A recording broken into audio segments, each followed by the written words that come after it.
I-cream muna natin yung butter.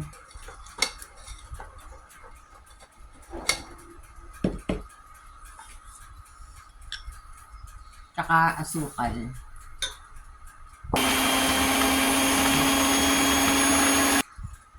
Sama na natin yung itlog.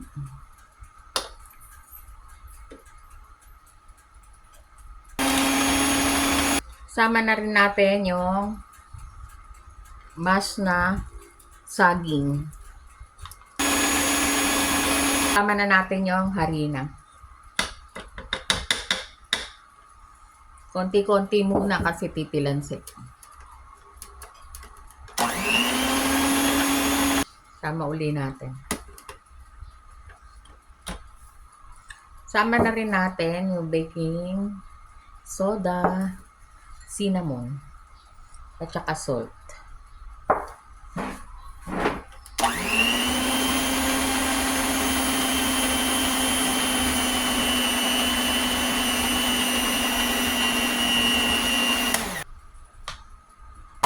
Hinalo na natin yung nuts at saka pasas. Yan, pinold na natin dito. Ngayon, lalagay na natin to sa baking pan.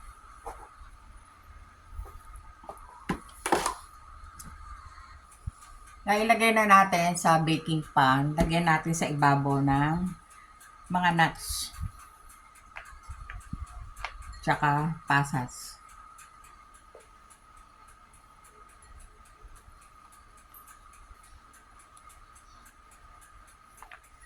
Tsaka pasas.